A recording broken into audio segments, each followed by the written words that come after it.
Perfecto. Bueno, bienvenidas y bienvenidos a todas las personas que nos acompañan en YouTube y obviamente a las y los que estamos aquí en el seminario. Estamos en una nueva sesión del seminario Entre Campo y Campo, Arte más Agroecología, organizado por CENART, el taller La Colmena y el programa ACT. Bueno, pues hoy tenemos una sesión muy interesante, muy nutrida, y para quienes han estado siguiendo estas sesiones, ya es nuestra tercera semana. Cada semana hemos tenido sesiones, tanto los martes como los viernes, organizadas en torno a diferentes ejes. La primera semana nuestro eje fue la ecología, en la segunda semana nuestro eje fue la sustentabilidad y esta semana nuestro eje son los conocimientos. Todos estos temas son temas muy relevantes, centrales al campo transdisciplinario de la agroecología.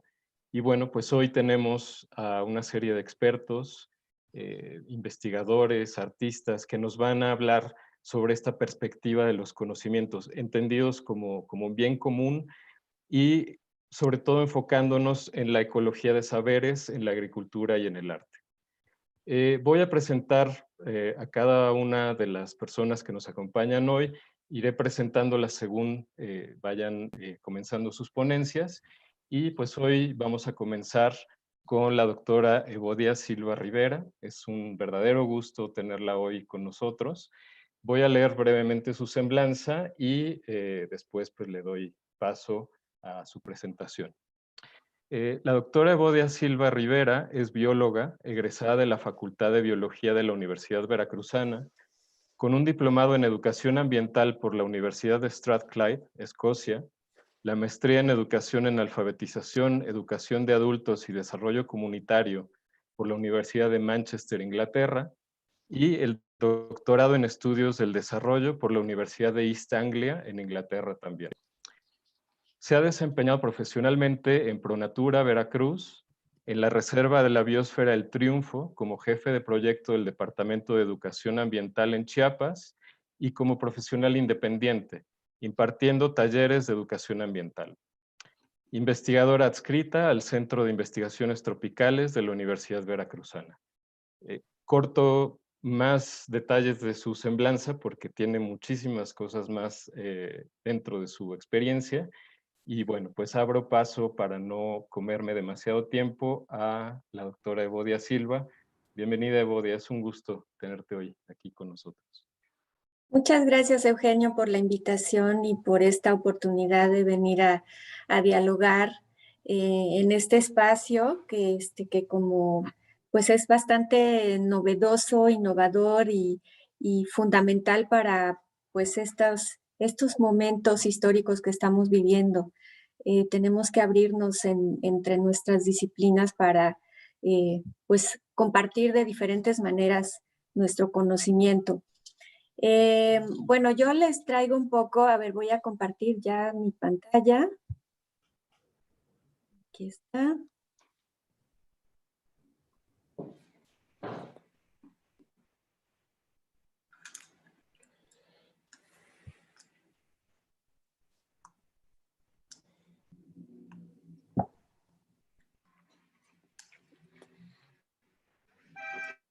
Me dicen si se está viendo porque yo veo todo oscuro. Yo también. Sí, creo que estás al final de la presentación, a lo mejor que hay que volver al principio. No sé si moviéndote con las teclas de ahí.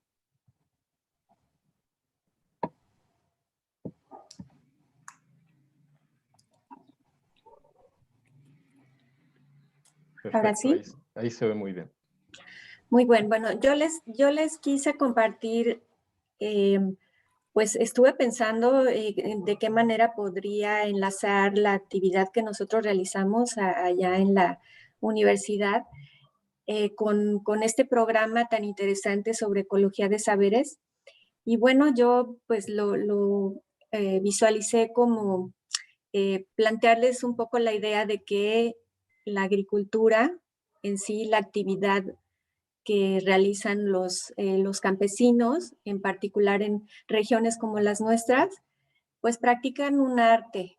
Y este es un arte que está enriquecido de varios elementos, diferentes elementos, que los hacen tener una conexión especial con la tierra y de la cual nosotros que vivimos en los entornos urbanos nos olvidamos a veces. Probablemente estas discusiones las han tenido anteriormente, pero bueno, entonces esto es lo que yo traigo para ustedes. También quizá ya varios de ustedes pues tienen una idea esencial de lo que es la agroecología, y esta es una ciencia híbrida, es una ciencia que integra conocimientos de diferentes disciplinas, pero al mismo tiempo también promueve diálogo con otras formas de conocimiento, no nada más el conocimiento científico, sino también el conocimiento emanado de sociedades diferentes a la occidental, que es en la que nosotros estamos pues prácticamente inmersos, ¿no? Entonces, les quiero también destacar que dentro de la agroecología, un papel fundamental pues que cumplen dentro de este pues gran esquema de esta ciencia, es la agricultura tradicional y en particular el papel esencial de las familias campesinas como innovadoras, como investigadoras, como resilientes a pesar de las grandes transformaciones que han experimentado o que hemos experimentado en particular pues en el mundo, ¿no? La agricultura tradicional es importantísima para grandes organizaciones como la FAO por promover la seguridad alimentaria y la soberanía alimentaria, la buena nutrición y además un desarrollo que, pues que ayuda a mantener las zonas rurales vivas. Bueno, entonces un componente esencial de la agricultura de subsistencia, pues por supuesto que son los agroecosistemas tradicionales, que son sistemas de una elevada complejidad y sofisticación y cuyo su base está establecida en la experiencia y en la observación detallada de los fenómenos cotidianos, en, lo que ocurre con el uso del suelo, con el espacio más amplio del sistema, ¿no? Lo que ocurre con los ciclos meteorológicos, etcétera. Son sustentables estos espacios que son a pequeña escala, son sustentables. ¿Por qué son sustentables? Porque se adaptan, las personas que los manejan utilizan recursos locales, son descentralizados y además, en muchos casos, mantienen la base de los recursos, que es lo que ocurre con las sociedades tradicionales originarias de nuestro país. Y es todo este acervo de conocimiento aporta principios a la ciencia de la agroecología. Importantísimo para generar modelos que incorporen elementos tanto tradicionales como científicos para que podamos estructurar nuevas ideas y así pues reconectar con la tierra, en particular ante la situación en la que estamos actualmente. En este arte de trabajar la tierra, las familias campesinas, en muchos casos, no en todos, pero prefieren mantener las prácticas agrícolas que aprendieron de sus padres, de sus abuelos, de sus antepasados. Las decisiones que toman respecto a la tierra están relacionadas con las decisiones de la familia.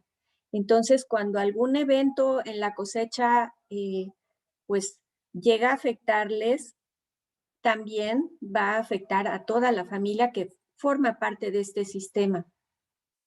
Una parte de lo que cosechan es consumido, pero también otra parte, cuando hay un remanente, lo llevan a la venta. Sin embargo, por ser de subsistencia y ser de espacios pequeños, entonces el ingreso aparentemente va a ser bajo. Utilizan las semillas heredadas de los abuelos también. Bueno, entonces, una parcela típicamente llega a medir de 1 hectárea a 3 hectáreas. Por eso se les llama pequeños productores.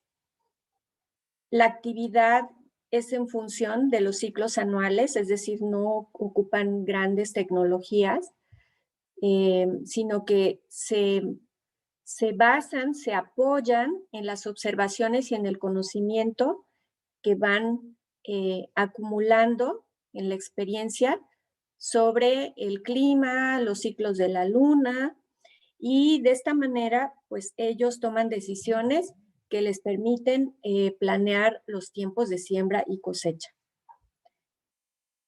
La productividad, por lo tanto, pues no va a ser a gran escala, ¿verdad? Esa pequeña escala.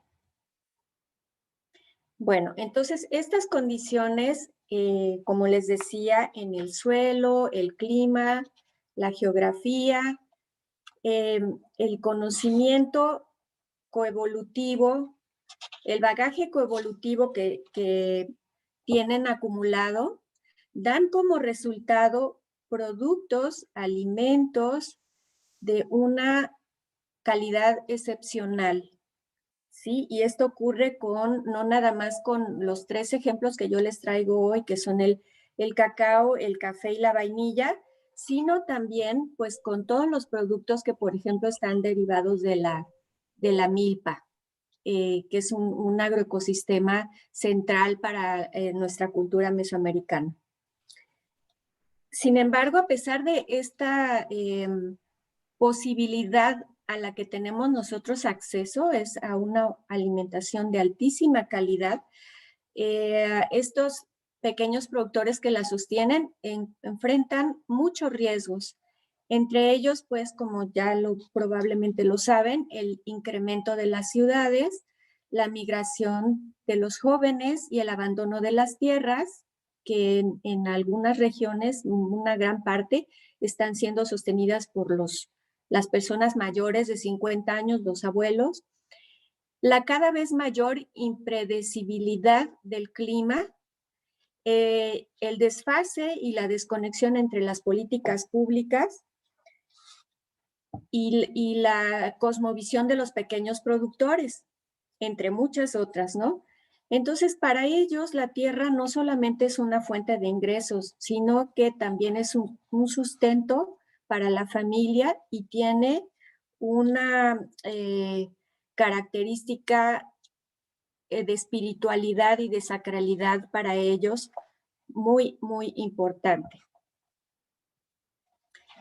Por lo tanto, este espacio, que es la parcela, que es la que mantienen, no nada más cumple una función productiva, sino que es importante para la convivencia a través de sistemas como el tequio, refuerza la espiritualidad, los lazos comunitarios, los principios de colectividad, de cooperatividad.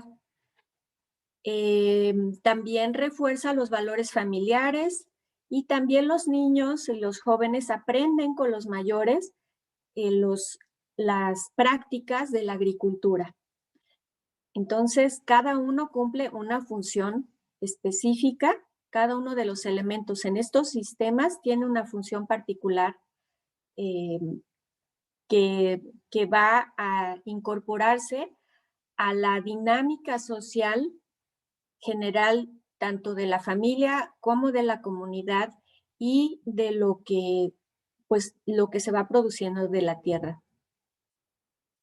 Bueno, entonces, de manera muy, muy general, les quiero compartir aquí 3 ejemplos de agroecosistemas emblemáticos de nuestro país, en donde pues hemos tenido esta posibilidad, esta pues hemos generado una interrelación con los recursos y con los agroecosistemas de crecimiento mutuo, de coevolución. Y entre ellos tenemos, aunque el café es africano, es originario de Etiopía, hemos adoptado de una manera muy, pues, muy similar a la manera como se manejan otros agroecosistemas en nuestro país al café. Y entonces hemos construido este sistema de producción que se realiza bajo sombra, bajo árboles de sombra, que también pueden ser frutales, útiles, y que se produce también sin insumos, a diferencia de otros países como ocurre en Vietnam, como ocurre en Brasil, en Colombia, en donde utilizan fertilizantes químicos y no requieren de árboles de sombra, perdón. Y por estas características se han considerado un refugio para la biodiversidad, donde llegan especies de fauna y de flora que encuentran ahí suficiente humedad, agua y recursos para subsistir. Los estados productores más importantes son Chiapas, Veracruz, Oaxaca y Puebla. México es el principal exportador de café orgánico en el mundo. Una amenaza importantísima que están enfrentando no nada más los cafetales, sino también otros sistemas son el cambio climático y también la proliferación de la roya del café, que es una plaga. Bueno, otro sistema importante y que además muchos de nosotros no conocemos es el de los vainillales tradicionales, que también es de nuestro país. La vainilla ha sido domesticada de una manera muy particular por los mexicanos y también es un sistema que es producido en su fase rústica, en la fase más natural. Se produce también en un sistema de vegetación secundaria que se llama acahual. Aquí a su izquierda tienen una imagen de este sistema. La calidad de esta vainilla producida bajo estas condiciones, que requiere pues también observar los ciclos anuales de producción, es muy alta y es muy apreciada en muchas partes del mundo, aunque la producción es pequeña, no es suficiente para cubrir la gran demanda como ocurre con muchos de estos productos. Evodia, disculpa, disculpa que te interrumpa. Queda un minuto, por favor. Un minuto, sí, ya voy a terminar. Gracias. Ya habrá oportunidad de ampliar. Sí, seguro. Los cacautales son también el último ejemplo que les tengo, que también en nuestro país son producidos de una manera tradicional y que están también siendo amenazados por la presencia de un hongo que es la moniliasis y también igualmente por los cambios extremos del clima y de igual manera por la introducción de variedades de clones provenientes de otros sitios como Ecuador, que llegan a desplazar a estas variedades nativas. Bueno, estamos en un momento importantísimo de quiebre. Todavía, aunque a pesar del escenario pues complejo, caótico en el que estamos y en el que nos sentimos alarmados, gran parte de los de los ambientalistas, los ecólogos, la gente en general, todavía podemos hacer algo, pero debemos de llevar a cabo transformaciones sobre la manera como estamos produciendo y consumiendo alimentos. Es decir, la clave está en esta último punto. También debemos de llevar a cabo esfuerzos radicales y ambiciosos de conservación. Pues me quedo con esta última imagen acerca del arte de la agricultura tradicional y las diferentes características que se pueden encontrar en esta manera de pensar diferente a como estamos acostumbrados en nuestro sistema occidental de entender el conocimiento. Muchas gracias. Muchas gracias, Evodia. Muchísimas gracias. Me quedo con algunas ideas importantes que pusiste sobre la mesa. En particular, esta forma de caracterizar a las y los campesinos como investigadores, como innovadores, como personas creativas y sofisticadas, que es justamente lo contrario de lo que nos hicieron creer, digamos, en estos últimos siglos de influencia occidental. Yo creo que es una idea muy valiosa que seguramente podremos retomar a lo largo del debate de hoy.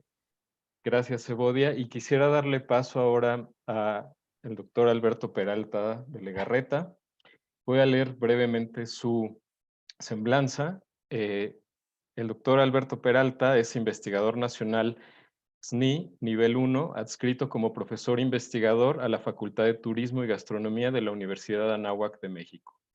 Doctor en etnohistoria Historia y Etnohistoria, perdón, por la Escuela Nacional de Antropología e Historia, con 20 años de experiencia docente en materias relacionadas con la historia, el patrimonio turístico y la cultura de México.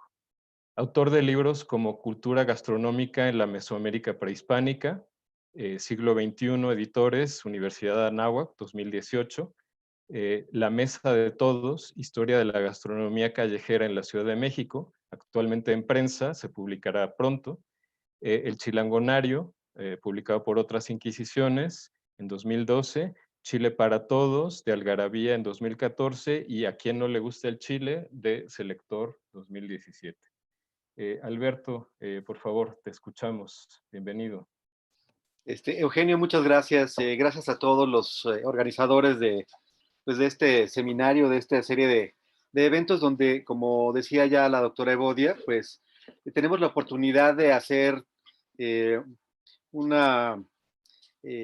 un intercambio transversal de comunicación, de nuestros conocimientos y de nuestras quehaceres.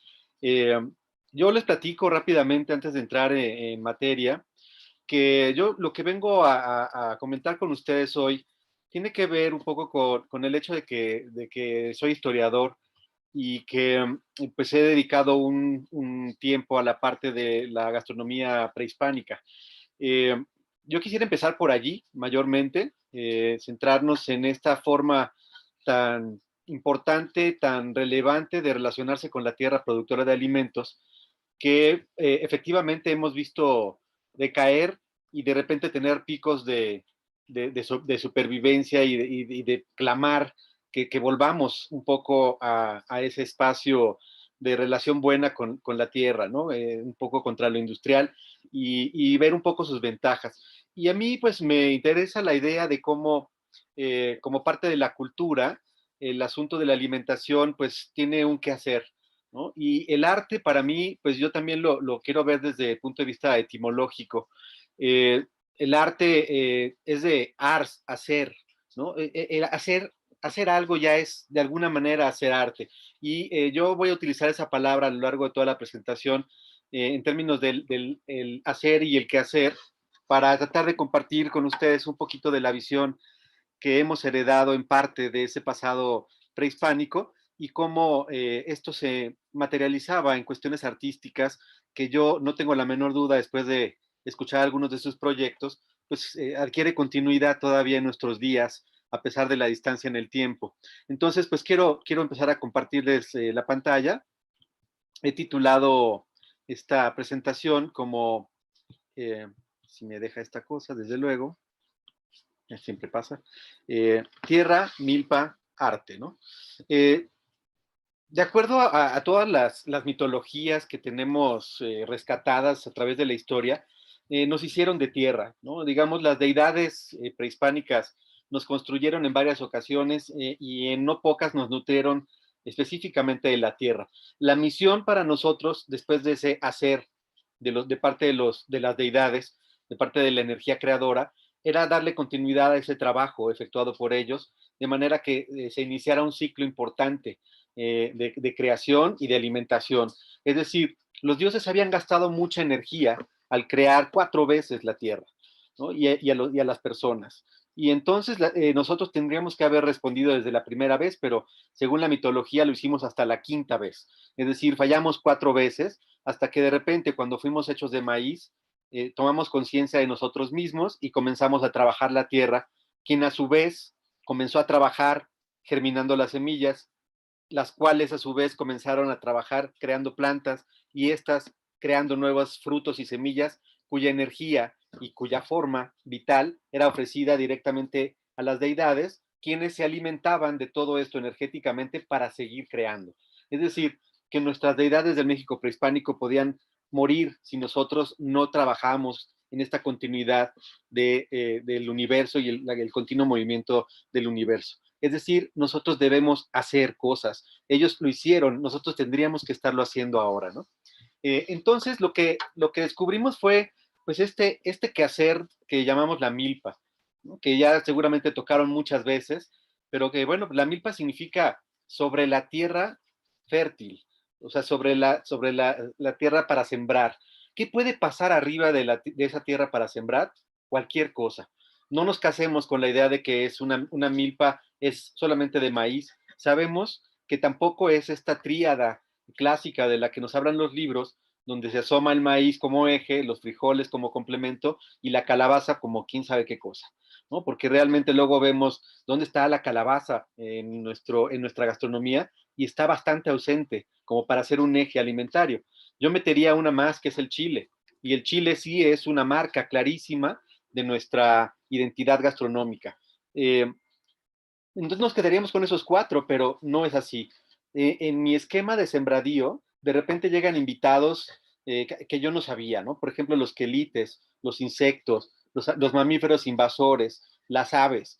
Todo este tipo de cosas resultaron comestibles también bajo un esquema poco exigente en términos occidentales de lo comestible y lo no comestible. Es decir, yo sembraba, pero algo más estaba haciendo su trabajo también.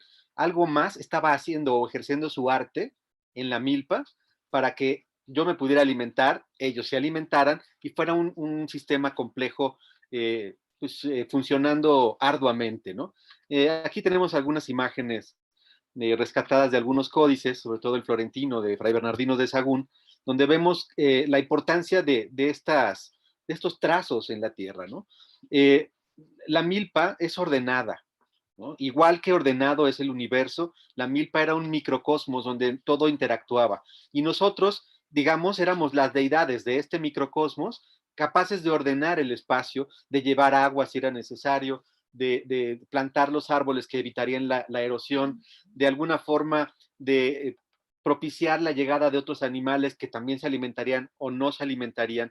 Y de ahí vino una tecnología importante que no solo la milpa, sino por ejemplo, en las áreas lacustres de México, que son las chinampas, ¿no? El ganarle tierra al agua para convertirla en una extensión fértil con una productividad enorme, ¿no? Hasta una cosecha extra más al año podríamos tener allí, además de las subsistencias necesarias como algunas verduras y otras plantas que estaban incluidas en el esquema.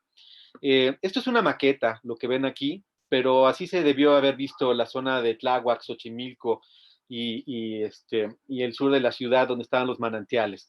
Arriba, en la parte del ordenamiento y donde yo quiero que vean que había arte en este tipo de cosas, tenemos el jardín primitivo de Chapultepec, según lo ordenó Nezahualcóyotl y muchos de los tlatoanis que siguieron en el trono de los mexica, en un espacio de recreación donde se traían árboles de todos los confines conquistados y se sembraban y se aclimataban aquí, y se permitía la llegada de especies nuevas para tenerlas allí en lo que fue el primer zoológico de la humanidad. Eh, un espacio que, por cierto, sigue manteniendo su vocación, aunque sea de forma recreativa y poco didáctica, pero Chapultepec se mantiene como un espacio pues, de orígenes prehispánicos, donde observamos este ordenamiento que raya en lo artístico, ¿no? Cuando uno ve el trazo claro de las calzadas, el sembradío adecuado y pensado de los ahuehuetes que todavía tenemos allí en la calzada del Rey, en Chapultepec, uno observa espacios especialmente dedicados para las aves, había aviarios, había una parte lacustre, y esto para mí pues tiene que ver normalmente con el arte, ¿no? Y con el arte viene la técnica, ¿no? También lo que los griegos llamarían tecné, que es, digamos, el arte aplicado, ¿no? Pero además metodológico. Y para eso nosotros en tiempos prehispánicos pues desarrollamos tecnología muy interesante, ¿no? Que otros a veces las llaman con los nombres que no son los nuestros. Cuando la gente ve esto que ven aquí, que se llaman chapines, que son, pues es una especie de técnica de sembradío de simientes que luego son trasplantadas a la chinampa o al lugar de cultivo, a la milpa, pues hacemos una cama de lodo muy fértil, lo cuadriculamos, hacemos un hoyito con el dedo y depositamos las semillas a que germinen hasta que las plántulas sean transportables con todo y su base, ¿no? Esto que ustedes pueden observar todavía vivo en muchos lugares viveros bueno, productivos allí en Xochimilco y Tláhuac, pues fue inventado hace cientos de años y sigue funcionando con gran fuerza. Esto es tecné, exactamente, ¿no? Es una especie de arte que tiene una función básica de cumplir, más bien de satisfacer alguna necesidad y que además resulta bonito y además resulta en bello, ¿no? No en vano decir, siempre hablando en náhuatl, que es la lengua que nos tocaba aquí en donde estamos, en el altiplano, pues se usaba la palabra tlacuali para decir comer, y tlacuali significa lo bueno, ¿no? Entonces, no veo que ninguna arte desemboque en algo malo, ¿no? Sino aquí podemos observar que pues esta tecnología o esta tecné pues alimentaba, pero al mismo tiempo permitía la vida de otras especies, eh, era bastante sostenible en muchos aspectos, renovable, y pues la hemos perdido un poco, ¿no? Nosotros recibíamos cosas de la deidad, de la divinidad, pero también teníamos que regresarlo, ¿no? Entonces, estas imágenes pues, nos muestran un poco este trabajo que nosotros tendríamos que realizar, dado que el trabajo grande de la creación pues ya estuvo hecho. Entonces nosotros recibimos carne de maíz, es decir, los cuerpos que tenemos, y regresamos el maíz, ¿no? Que como pueden ver en esta imagen, pues es maíz del que llamaríamos hoy criollo, ¿no? De múltiples especies, en una forma de mostrarnos algo que decía la doctora Silva, que es el intercambio de semillas, que también es parte de todo este ejercicio de lo social entre muchos pueblos y que sigue vigente hasta hoy y que se intenta erradicar en aras de tener un maíz súper perfecto cuando podemos tener cientos de subespecies o variantes al estilo tradicional. Es decir, nos dieron, nosotros también damos, ¿no? Aquí hay una imagen pues, que me parece muy interesante, es una planta de maíz muy realista que podemos observar en el Palacio Rojo de la zona arqueológica de Cacaxtla, en Tlaxcala. Y observamos aquí muy al estilo maya, puesto que parece que fueron mayas los que vinieron a pintar, que vemos las mazorcas y son personas, es decir, un poco el reflejo del Popol Vuh con los hombres creados de maíz. Y si nosotros fuimos creados con maíz, nosotros transformamos haciendo algo con el maíz en tortillas o en masa, que se convierte en prácticamente cualquier cosa, en sope, en guarache, en gordita, en molote, en tamal, atole. Ustedes digan, la gastronomía mexicana nace porque fuimos hechos de maíz y nosotros estamos respondiendo, ¿no? Es una forma quizás hasta poética de decirlo, pero también técnica, porque nosotros originalmente encontramos el maíz en estas circunstancias como la foto de la izquierda, en donde nosotros vemos pues una mazorca de un maíz muy primitivo llamado teocintle, pero es el mismo prácticamente que el que tenemos abajo, solo que 10,000 años de una selección genética meditada, técnica, emocional, lo han convertido en el sustento y eje de alimentación de todo un pueblo, a tal grado de que pues es nuestra carne y nuestra identidad. Así que Él nos hizo, pero también nosotros lo hacemos. Y ahí vemos esta reciprocidad en el hacer, ¿no? Y en el quehacer. Pasando a las artes culinarias, o sea, en el quehacer de la cocina, pues les traigo ahí algunas fotos de cosas que pudieron haberse hecho en tiempos prehispánicos y que sobreviven. Por ejemplo, un chile atole, unos esquites, una sopa de milpa. No nos consta, salvo algunas cosas que hayan estado allí, pero es importante que sepamos que si no han cambiado los ingredientes, si persisten las técnicas, si persiste el arte, es decir, el quehacer culinario, pues entonces podemos seguirnos pensando como seres con gran identidad ligada al campo, ¿no? Y yo pienso que pues no deberíamos renunciar a ella, ¿no?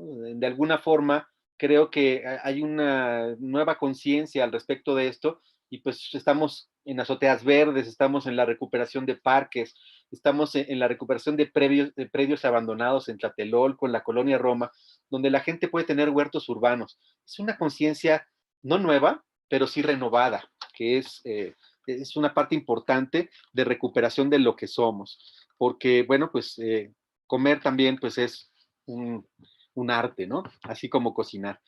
Y pues acercándome al final de mi intervención, pues esto sucedió también en los momentos tras la conquista y no pudieron conquistar estas ideas tan profundamente arraigadas, lo cual se puede notar, por ejemplo, en esta cruz atrial que está en una iglesia en Huipulco, en un templo que está en Huipulco, aquí por el Estadio Azteca, en donde vemos a la cruz convertida en planta de maíz, con su floración y con sus brazos, digamos, con sus hojas a los lados, y observamos también entonces la idea de que el maíz es una deidad, o mejor aún, sí, gracias, Eugenio. Mejor aún que el Dios recién llegado está hecho de maíz, ¿no? Como los cristos barrocos hechos de caña de maíz. Así es que pues, el maíz que nos dio vida se convierte en arte con diferentes funciones. Y las hubo en tiempos prehispánicos. Miren, aquí hay unas piedras que tenemos en Coyoacán y en el Museo de Antropología, donde entre las escamas de una gran serpiente aparece la mazorca de Chicomecoatl, la diosa de las 7 mazorcas, de las 7 serpientes, y ahí tenemos una pila bautismal donde es increíble que los conversos hayan vivido en esta unión, esta reunión forzosa, si ustedes quieren, de lo antiguo con lo nuevo y que el símbolo persista, ¿no? Eso es para mí importante. De manera que, pues, para terminar, sí quiero hacer el énfasis en que nosotros no solo comemos, sino que hacemos arte al comer y al compartir y al adquirir con ello identidad y representatividad. Y pues también la invitación a que sigan con estos proyectos y que pues unan estas disciplinas en este esfuerzo transverso eh, para tener una nueva visión que, aunque sea renovada, pues nos dé esperanzas, ¿no? En medio de toda esta visión caótica y apocalíptica que tenemos. Pues les agradezco mucho. Nos vemos al rato en las preguntas o en el foro. Muchísimas gracias, Alberto. Muchas gracias por esta gran presentación. Yo creo que nos traes ideas también que renuevan esta idea de arte desde el hacer ligado a la técnica y no desligado a su función, que en este caso es alimentar. Durante muchos siglos, también en la modernidad, hemos intentado desvincular al arte de su función y creo que esta conciencia renovada quizá nos lleva a volver a entretejer al arte y la función. Yo creo que es quizá un común denominador de este seminario y de esta intención de unir arte y agroecología, y además por traernos esta idea de una cosmología recíproca, que yo creo que también es muy, muy valiosa. Sí. Muchas gracias, Alberto. Y ahora yo le daría paso entonces a Daniel Godínez Nibón. Voy a leer brevemente la semblanza de Daniel. Daniel estudió artes visuales en la Escuela Nacional de Artes Plásticas de la UNAM. En 2011 es coautor del libro Medios Múltiples 3 y es miembro cofundador del colectivo de arte TLC, Tráfico Libre de Conocimientos. Su obra se ha presentado de forma colectiva en la exposición Jardín de Academus, Laboratorios de Arte y Educación en el MOAC, Van App Museum en Holanda y el Center for Contemporary Arts, CCA, en Glasgow. Ha sido becario del programa Jóvenes Creadores durante 2011 y 2012 y 2019 y 2020 del Fondo Nacional para la Cultura y las Artes. En 2019, es finalista para obtener el Visible Award, primer premio internacional de producción dedicada al arte en la esfera social. Bienvenido, Daniel. Muchas gracias por estar aquí. Adelante. Gracias, Eugenio. Bueno, muchas gracias a Evodia y Alberto por sus presentaciones. Voy a compartir mi pantalla. Bueno, yo elegí para el día de hoy, para el seminario que nos convoca y la reflexión de esta semana de trabajo, compartirles la experiencia de trabajo que he tenido en la Sierra Gorda de Guanajuato, junto con el apoyo, la complicidad de mi colega y amiga Amauta García. Juntos, desde 2015, hemos coordinado una serie de proyectos en escuelas primarias rurales en la Sierra Gorda. Y han surgido una serie de experiencias reveladoras que me gustaría traer a la mesa a discutir con los ponentes y con todos los presentes. La pregunta que me gustaría, o la reflexión que me gustaría brindar al panel y a los asistentes es reflexionar sobre la manera en la cual se generan los conocimientos. ¿Cómo se genera el conocimiento? Para esto, voy a comenzar contándoles de la experiencia de trabajo en una escuela primaria en la comunidad de San Ildefonso Cieneguilla, en el municipio de Tierra Blanca, en Guanajuato. Esta es una escuela a la cual llegamos Amauta y yo a partir de ser elegidos de una convocatoria que realizó la Secretaría de Cultura del Estado, que se llamó Territorios del Conocimiento. Ahí implicaba realizar un proyecto de arte-educación, en donde empleamos herramientas, estrategias del arte contemporáneo en un contexto escolar, para trabajar directamente con un grupo de niños y niñas de la escuela y tener una onda expansiva, trabajando con la planta docente y familiares, ¿no?, de la comunidad. Llegamos a esta escuela, digamos, el programa involucra trabajar en zonas que han sido tanto Guanajuato como Zacatecas, esos estados que tuvieron la gran bonanza minera, actualmente se encuentran muy sometidos por la migración. Entonces, hay una situación en la cual hay una gran inestabilidad económica y muchas prácticas, digamos, cotidianas se han ido perdiendo, entre ellas porque son comunidades indígenas. En este caso, esta zona es ñañú.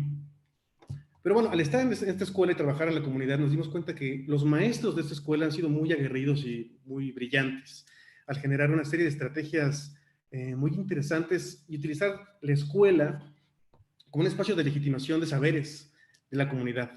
Por ejemplo, los maestros han incorporado el sistema de mayordomías propios de la región en la escuela. Entonces los niños, hay mayordomitos y mayordomitas en la escuela, que el día lunes o para bienvenir, digamos, alguna cuestión ahí propia del calendario escolar, dan una bienvenida también espiritual, ¿no? También la escuela cuenta con un pequeño calvario, un pequeño templo en donde se brindan algunas imágenes y objetos de algunos maestros que pertenecieron a la comunidad. Estos maestros llegan a sesionar, a discutir los pormenores de la escuela en Temazcal, en donde, bueno, arrojan al fuego, dilapidan las cosas que ya no quieren y lo renuevan, ¿no? Sesiones muy brillantes en las cuales Amauta y yo hemos podido estar también, ¿no?, para discutir los pormenores del taller. Este taller, es muy importante que lo mencione, tiene el nombre de Bede, se llamó Bede, que es una palabra en ñañú que significa contar, una historia, un relato. Entonces, durante un semestre trabajamos con estos niños y niñas para reflexionar sobre las historias de la comunidad. De dónde provenía el agua, las lenguas, cómo renombrar lo que existe, tratar de conocer la presencia de la lengua ñañú, que sabíamos que estaba en decremento. Pues trabajar a partir de los relatos conocer el espacio, lo que los chicos ya conocían, y si no, podían preguntar a los abuelos. Todo esto se trabajó durante un semestre y culminó con una pieza que se llama Tianguis de Saberes, que es una herramienta que desarrolla el colectivo TLC, Tráfico Libre de Conocimientos, en donde tengo el gusto de formar parte. El Tianguis de Saberes es una pieza que se desarrolla en diferentes contextos, cuando es necesario, y consiste en realizar un tianguis, pero aquí no hay mercancías, sino saberes. Y para obtener un saber que te interesa, por ejemplo, saber hacer una papiroflexia de una garza, tienes que intercambiarlo por otro saber, el saber que le interesa al ponente en cuestión. Se desarrolló durante un día, donde músicos de la región enseñaron a hacer tunditos, que es este instrumento único de esta zona de Cieneguilla, y, digamos, los niños fueron conociendo esta herramienta. Invitamos a los miembros de nuestro colectivo, como otros artistas invitados, taller de stencil, siempre muy popular, y bueno, salieron los músicos de la región enseñando. Esto fue un espacio de escuela viva que generó un espacio incluso erótico de los sentidos en la escuela, donde el aula se desbordaba y otros saberes comenzaban a formar parte, a ver que en la escuela no solamente se aprende, digamos, lo que de alguna forma es impuesto, sino que la misma escuela aprovecha los conocimientos de la región. Esto quiero hacer, digamos, énfasis en la manera en la cual el espacio de la escuela se emplea como un espacio de visibilización de estos saberes, en gran medida a partir de estos maestros aguerridos. Estas chicas enseñando consejos para apoyarse y siempre la animación, digamos, son algunos de los procesos. Esto sirvió para que tanto Amauta como yo, junto con los maestros, pudiéramos identificar estas herramientas de trabajo y ver que existe una voluntad de conocer entre los niños y las niñas. Y los maestros podían incluso considerar herramientas como el tianguis para desarrollar cada mes, cada 2 meses, para activar ese tipo de relaciones, de experiencias que podían generar sentido para los participantes. La siguiente pregunta de investigación fue identificar cuáles son los símbolos de la región. En esta región de San Ildefonso y Cieneguilla hay varios calvarios, templos, que, digamos, ya no están vivos, de vez en cuando se activan, pero están en un pésimo estado, un poco derruidos. Pero hay frescos, pinturas, algunos tienen partituras, y sobre todo tienen imágenes de la naturaleza. En este proceso de trabajo, fue conocer la naturaleza del lugar a partir de las imágenes representadas en estos espacios. Aquí hay una breve selección de estas imágenes de algunos de los niños y niñas. Hay una pequeña serpiente, una cabecita.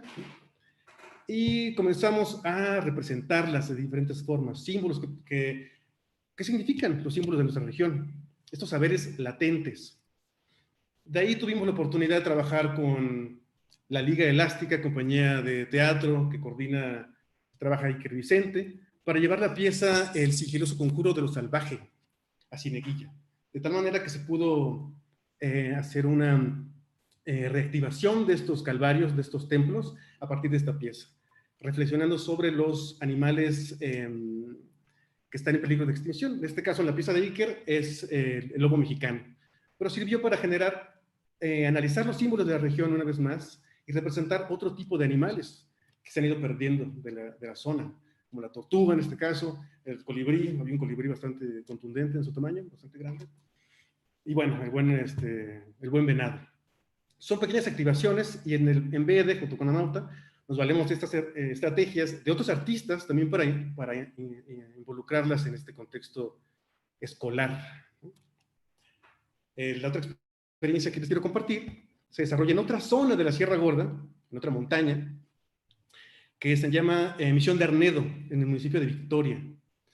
Aquí lo que ocurre, además de la migración, que es parte de las problemáticas, desde luego, de los desafíos que enfrenta la zona, es que la zona, esta comunidad de alrededor de 500 personas, sufre de una discriminación muy grande, porque dicen que ahí viven las brujas y los brujos. Esto es porque ahí hay parteras y hay mujeres que saben curar con plantas. Esta zona específicamente tiene una proliferación de plantas medicinales como única en la región. De tal manera que los niños y las niñas no quieren vincularse a ese estigma de la brujería, bueno, como lo llaman, ¿no? Entonces el conocimiento de las plantas se ha ido perdiendo, nuevamente, conocimientos latentes que de alguna manera buscamos el contexto escolar para legitimizarlos. También, por la bonanza minera, la tala inmoderada, la la zona ha proliferado en un calor muy intenso, ya casi no llueve. Esta es una pequeña presa que se ha ido secando al paso del tiempo. Entonces, bueno, lo que Amauta y yo decidimos trabajar es el conocimiento de las plantas. Al trabajar el conocimiento botánico de la región, no solamente vamos a brindar una revalorada mirada a la salud, a las prácticas comunitarias que se han, digamos, transmitido generación tras generación, tradición oral, de las plantas, sino que también vamos a cuidar el ambiente, ¿no? Hicimos derivas alrededor de la escuela con las madres, reconocimientos botánicos para ir identificando las plantas. Nos dimos cuenta, y los niños y niñas se dieron cuenta de que muchos de ellos ya conocían de plantas. Esta me la da mi mamá para incrementar mi memoria, o cuando tengo ciertos males. Se volvió un espacio de legitimación. La escuela se volvió este espacio donde estos saberes, nuevamente, aquí soy muy insistente, genera visibilidad. Son saberes que están velados y dormidos. Y por el estigma de la discriminación, pues, relegados. Estuvimos recolectando semillas de mezquite y pirul de la escuela para desarrollar una pieza colectiva performática. Fue una siembra de lluvia, se llamó. Y fue realizar estas bombas de semillas, esta bonita técnica muy eficaz del japonés Fukuoka, para reforestar la presa, poder modificar el ambiente, hacer que llueva, porque bueno, obviamente ahí sus milpas, solo una familia el año pasado tuvo milpa, ¿no? De toda la región. Entonces, la idea es hacer que llueva. ¿Cómo llamamos a la lluvia? Entonces también hicimos un concierto de música con piedritas, sonidos que le pueden gustar a la lluvia. Hicimos este concierto también para llamar a la lluvia, y de ahí comenzamos a aventar nuestras semillas en este juego. También es muy divertido, porque bueno, empiezan a germinar en el interior, ¿no? Como sabrán, digo, esta técnica seguro muchos es muy popular, es muy, muy linda. Entonces ya no la depredan las aves, y poco a poco pueden ir enraizando en la tierra. Y bueno, posteriormente, después de un buen tiempo, crecieron algunos mezquites chiquitos.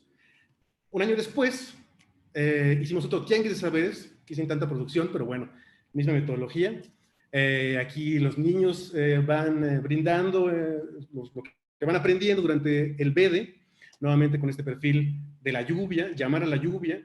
Y aquí estuvimos trabajando con una artista, bueno, con un poeta, ecopoeta, se llama Andrés González, poeta chileno, quien nos ayudó a diseñar un taller que consistía en encarnar los animales de la región. O sea, no representarlos como actuarlos, sino cómo podemos convertirnos en ellos. ¿Cómo podríamos hablarle a la lluvia? ¿Cómo la garza le habla a la lluvia? ¿Qué le diría? ¿Y qué la lluvia le diría a ella? Cada uno de los niños, de los 40 niños, se transformó en un animal. Durante las sesiones de vida eran estos animales encarnados. Y desarrollamos otra pieza, que se llamó La Casa del Agua. Para nosotros, en este proyecto, el pensamiento ecológico consiste en pensar que habitamos una misma casa, y tratar de llamar el agua nuevamente. Este es un docupoema, una pieza audiovisual que consiste en ficcionar la idea de que el agua proviene del espacio, de los cometas. Poco a poco los animales se reúnen una vez al año para realizar este ritual, una ofrenda al agua. Aquí tenemos un gato salvaje, ¿no? Poco a poco los animales se van reuniendo, van despertando de sus cunitas de piedra.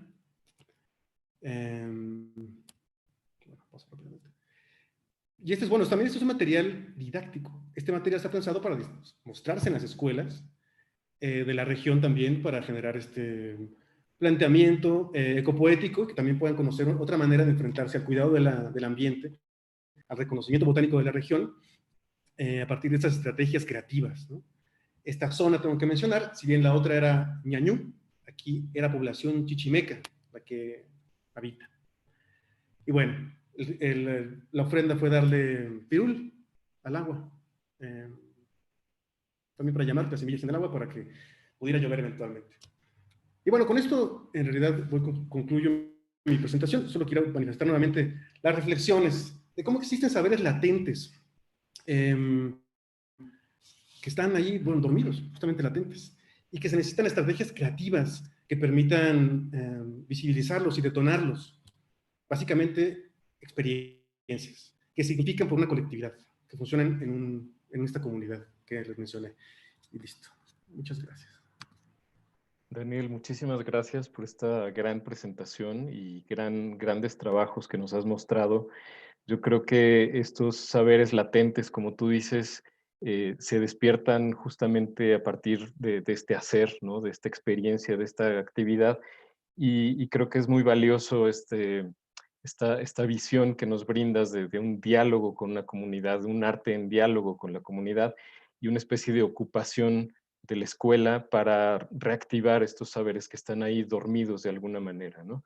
Yo creo que es muy interesante que nos compartas justamente aquí esta experiencia que has llevado a cabo. Muchas gracias, Daniel. Y bueno, pues vamos rápidamente a darle paso al maestro Humberto Broca, que también nos acompaña. El maestro Humberto Broca es médico cirujano de la UNAM, es especialista en medicina tradicional china, acupuntura y herbolaria, por el Instituto Mexicano de Enseñanza e Investigación en Medicina Tradicional China. Es maestro de herbolaria china, de entre el año 2000 y 2003 fue que realizó sus estudios. Es especialista también en desintoxicación con acupuntura. Eh, el diploma fue otorgado por la National Acupuncture Detoxification Association y entrenador certificado desde 1999. El maestro Humberto Broca es autor de los libros De la ficción a la adicción, Balconeando las drogas y Adicciones, alerta máxima. Humberto, muchísimas gracias por estar hoy con nosotros. Por favor, adelante.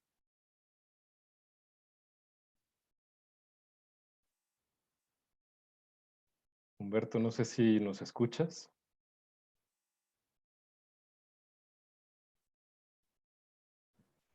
¿Ya me escuchan? Te escuchamos, ahora sí. Pues me da mucho gusto compartir con ustedes este seminario, en donde sí, como bien decías hace rato, hay mucho que reflexionar, sobre todo en relación a la comunicación que uno debe procurar, en mi opinión, para devolverle el prestigio a ciertas prácticas que, sin señalar culpables, porque yo tampoco creo en eso, los principales promotores de la medicina indígena fueron médicos españoles, o sea, eran sus defensores, y luego ya todo este aspecto cultural recae en una frase que dice que cuando la política se mezcla con la ciencia desaparece. Entonces, un aspecto muy importante del dominio de una cultura sobre otra es justamente ir arrasando con ese arraigo que también tiene que ver con un comportamiento ritual con respecto a la medicina en particular. Y en México en particular tenemos un arsenal de hierbas medicinales muy importante, al que le pasa como a la novela de García Márquez, que muchos la compran y pocos la leen. ¿Por qué? Porque también ha sido, como digamos, sí, qué padre, pero se deja caer en un aspecto romántico, y en lugar de buscar una renovación de este conocimiento y una asimilación y una transculturalidad, que es lo que necesitamos, nos dedicamos a señalar los culpables y a echarle la culpa a los de antes y a los de después. Y por lo que yo a veces veo en la televisión, eso sigue, ¿no? El político de hoy dice, no, fue el de ayer, y el de mañana dirá, no, fue el de antes, y quién sabe cuántas test tenemos que soportar a este paso, ¿no? El caso es que hay un aspecto muy importante dentro de la medicina. Medicina, volviendo un poco a lo que decía el maestro Alberto, me parece, etimológicamente quiere decir mediar, ser mediador. Es un mediador entre el medio ambiente, tu forma de vida, tu estilo de vida, tu contexto y tu bienestar. Eso es lo que debe ser la medicina. El padre de la medicina occidental que es Hipócrates, decía, deja que el alimento sea tu medicina. Tuve la oportunidad de convivir durante muchos años con un médico maya que me decía, todo lo que ves cura, nada más hay que saber cómo cura. Y ahora, dentro de toda esta perspectiva de supuesto progreso, en donde yo veo que no ha habido una evolución de la capacidad humana de relación con la naturaleza, ahí está.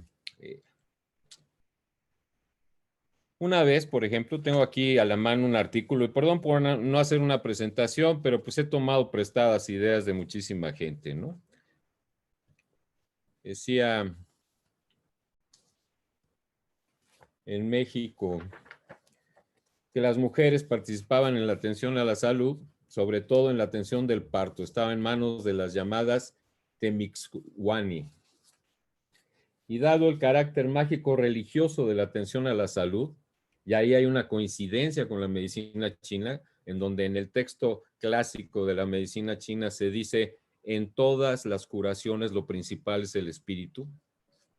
Dice, los sacerdotes ejercían como médicos, en fin, cuando actuaban, ellos eran los únicos que podían saber cómo y cuándo actuaban las deidades provocando y curando enfermedades y cómo se comportaba la energía vital o tonali, que es el chi de los chinos, en respuesta a estas fuerzas sobrenaturales. Nuestra capacidad de adaptación es muy superior a lo que nosotros queremos suponer de acuerdo con los conocimientos que tenemos.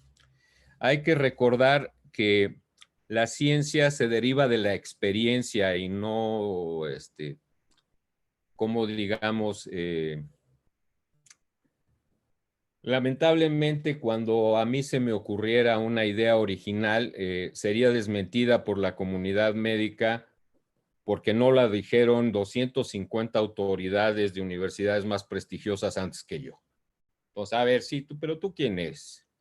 Cuando se descubrieron los anestésicos generales, por ejemplo, y los anestésicos locales, la Academia Médica del tiempo del siglo XIX se resistió a su uso porque decía que el enfermo tenía derecho a asociar el concepto de cuchillo y dolor con lo que le iba a ocurrir. O sea, y había también toda una comunidad política que decía, ¿cómo es posible que vayan a dormir a alguien cuando lo van a operar? Le pueden hacer lo que se les dé la gana, no siente nada, por ejemplo.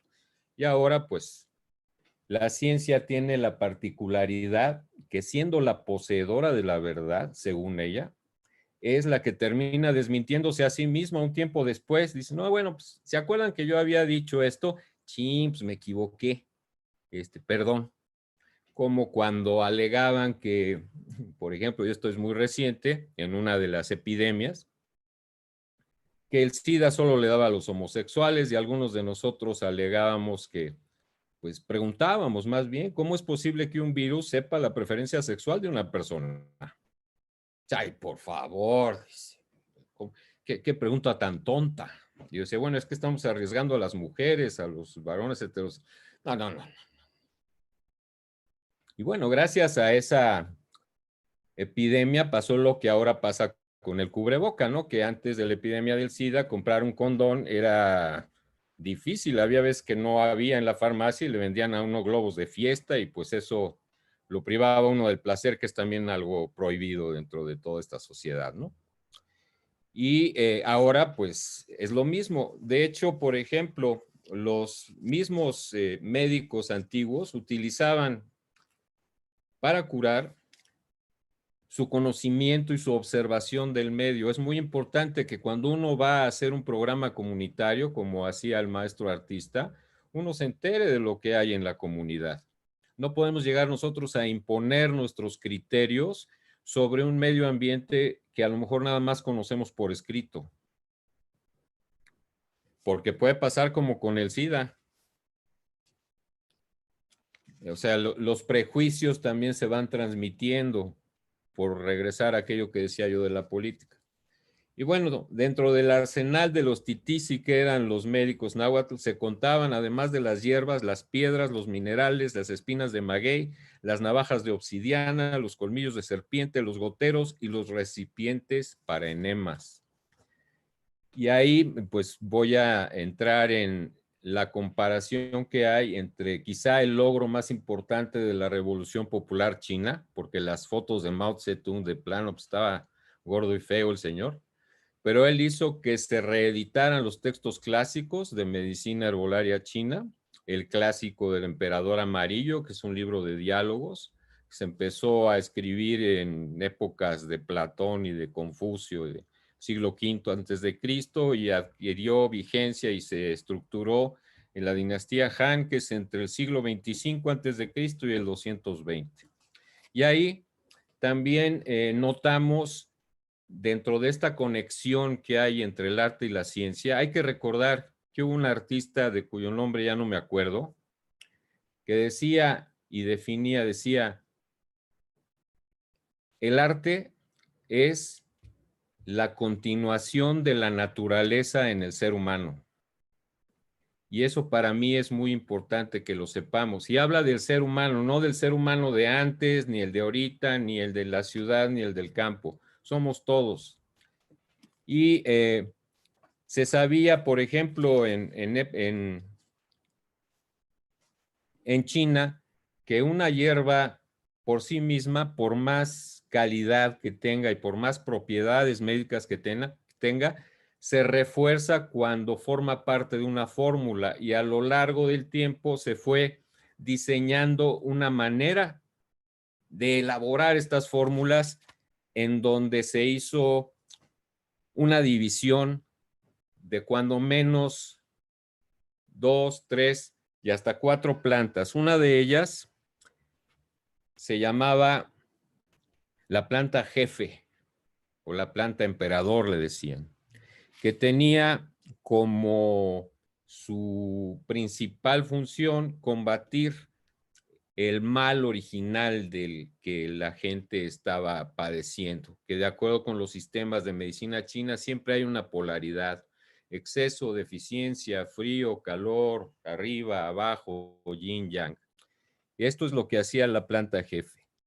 Para ayudarle o para combatir un síntoma secundario, por ejemplo, estamos hablando de COVID en este momento, o sea, hay gente que incluso ya dice que en lugar de decir vida debíamos de decir COVID, de tema obligado. Entonces, aparte del jefe, había un asistente. Este asistente reforzaba todas las características del principal o trataba un síntoma menos importante. Hablando del COVID sería, por ejemplo, si el medicamento principal lo utilizamos para el ataque que tiene el virus sobre los receptores endoteliales que producen coágulos, etcétera, entonces el secundario nos ayudaría a bajar la fiebre, a mejorar los síntomas respiratorios y aparte tendría cierta acción sobre el sistema vascular. Aparte de esos dos, había un mensajero. Este mensajero enfocaba el tratamiento a cierta región del organismo. Es el que hace esa función. O sea, en este caso, si el COVID se dirige a la diarrea o sea, entró por el aparato digestivo, por el aparato respiratorio o por el sistema vascular, el mensajero diría, miren cuates, vénganse para acá, aquí es donde está la fiesta. Pónganse su cubreboca y le dice a las plantas, mira, aquí está. Y además evita que haya conflictos entre ellos, porque de repente, pues hasta los secretarios de distintas dependencias dicen, bueno, ¿y por qué este personaje es más importante que lo que yo tengo que decir? ¿Por qué no voy yo sobre el síntoma principal? Entonces, el mensajero tendría esta función. Y incluso existe otro que vendría a ser un equilibrador de toda la fórmula para evitar que convierta un padecimiento en otro. O sea, ahora, dentro de todo esto es muy importante recuperar las prácticas que nos hablan de una relación con el medio ambiente de absoluto respeto y de comunicación. Una de las teorías vigentes del surgimiento de las plantas medicinales es que el ser humano copiaba el comportamiento de los animales. Veía que cuando un animal estaba enfermo iba sobre una planta y se la comía, por ejemplo, o bebía agua de cierto punto, en fin. Y así han surgido muchísimas medicinas occidentales también, ¿no? De la observación, y la ciencia realmente es un arte. Yo estoy en contra de todas estas divisiones y estas oposiciones cuando no sean yin-yang. O sea, ¿qué es una ciencia y qué es un arte? Las dos cosas son la misma cosa. El arte es una ciencia, como lo vemos, por ejemplo, en los escritos y en los diarios de Leonardo da Vinci, en su obra, y la sección áurea, y todo aquello que dicen, por ejemplo, que para entender el arte hay que dejarse conmover por él. Eso es una ciencia también. Entonces, en México,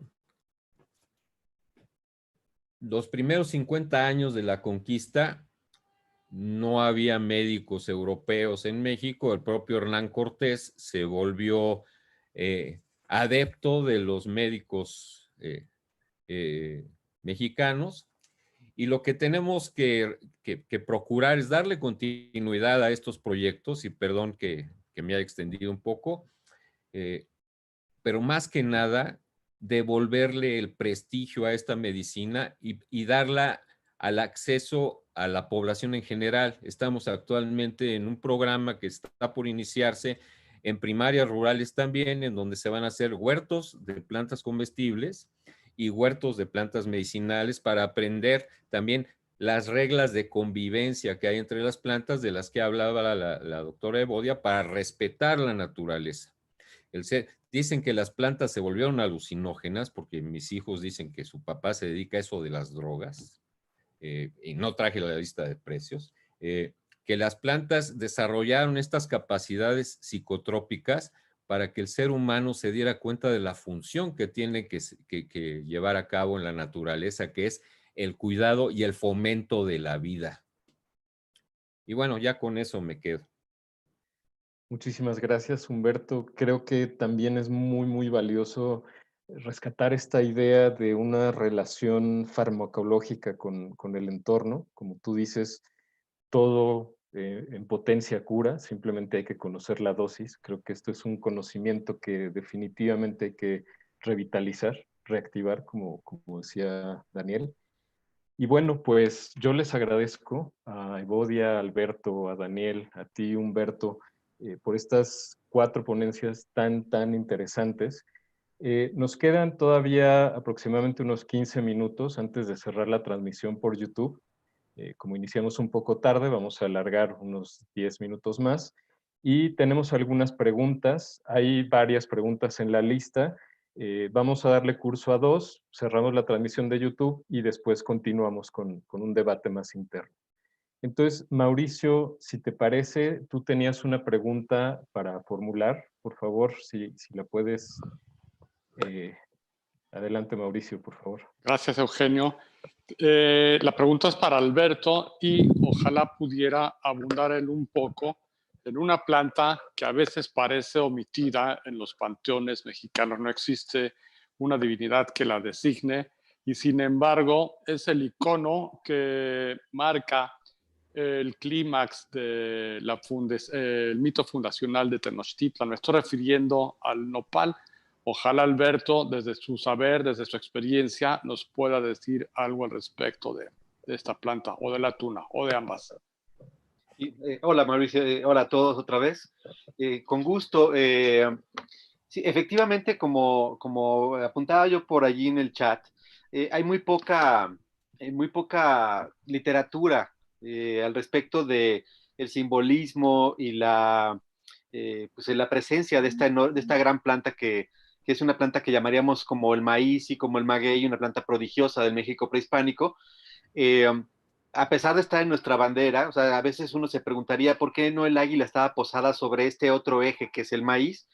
Estamos hablando de un mito probablemente antiguo, en donde el nopal aparece en este símbolo mexica como un eje del mundo, como una especie de árbol de la vida. Según varios mitos, pues había 5 de estos árboles, uno en cada esquina del universo y uno al centro. Y en el centro es donde convergía todo el sol águila, sol masculino, para devorar los corazones ofrecidos por la tierra, agua femenina. Y en este caso, el nopal se convierte en una especie de escalera al cielo, por decirlo así, ¿no? De nuestros sacrificios, de nuestras ofrendas como tal. Así es que, pues, pensando un poco en eso, yo creo que Alfredo López Austin se ha dedicado un poco a este simbolismo de los símbolos patrios, incluso Enrique Florescano, por si interesa buscar por allí. Y ahorita en lo que estaban platicando, dado que esta pregunta, Mauricio, me la hacías por el chat, pues encontré dos libros que igual vale la pena echarles un ojo. Son herbolarios. Algunos, este que te muestro es un poco tardío, pero es La historia natural o jardín americano del Fray Juan Navarro. Aquí está. Y mira, tiene un nopal en la portada, ¿no? Que se llama Nochtli. Y hablan ahí acerca del insecto de la cochinilla, que tiene usos de varios tipos, y hablan un poco acerca de lo medicinal que podía tener esto. Y este sí, del siglo XVI, es el libro primitivo de América, el herbolario más antiguo, que se llama Libellus de Medicinalibus Indorum Herbis, que está firmado originalmente por Juan Badiano y Martín de la Cruz, 2 personas, uno de ellos Xochimilca, ¿no? Entonces, este está publicado por el IMSS y todavía se consigue ahí en librerías de viejo. Y también aquí observamos algunas imágenes del nopal, exactamente como lo conocemos ahora. Nada más que aquí en términos medicinales, que quizás pueda interesar con respecto a nuestra última plática. Estoy tratando de encontrar ahorita la imagen, acá está.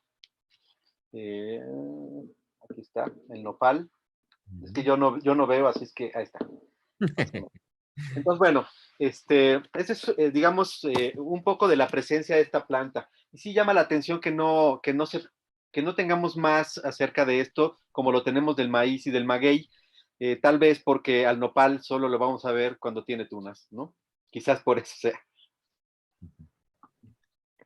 Muchas gracias, Alberto.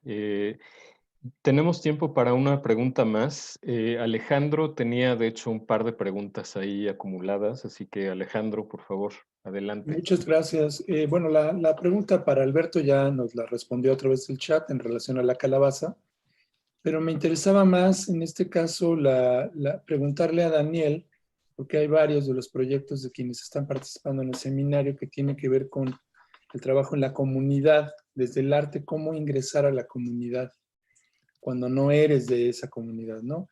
Y en este caso era si podía compartirnos las experiencias, la experiencia de las estrategias que llevó el TLC para poder entrar en este caso a las comunidades en la Sierra Gorda y sobre todo para poder ser aceptados para intercambiar o interactuar con los niños en las escuelas, ¿no?